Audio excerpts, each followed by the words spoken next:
gà mà nó nữ mà thơ loài thả phá nữ cho yo nó yo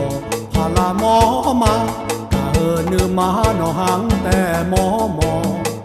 u cho phó nè ngay ya mò khó u chỉ phó cái phá là mò mò mà nhị cái lễ khó chờ mà nó bờ nhà ta na nữ xa lễ cả phó dễ nó hàng tè ya mà mi ra còn mi cho mà nè nữ cả mà tu cơ nhà thì à bố nè ngã về cho khó như à sớm nè ngã ba cho mò yo khó nữ dễ yo chờ mà ngã bờ cô to lẽ nó về tha em nó té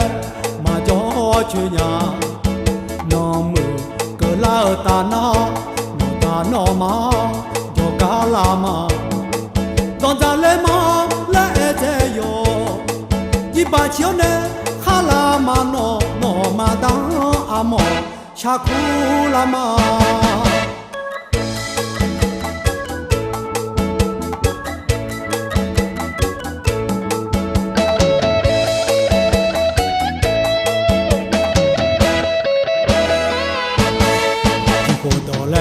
nó về tha em thì nó té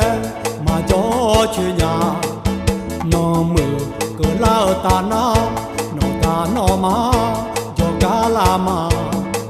còn ra lẽ mà lẽ thế yo đi ba chiếu nè khá là mà nó mà đang à mò cha cú là mà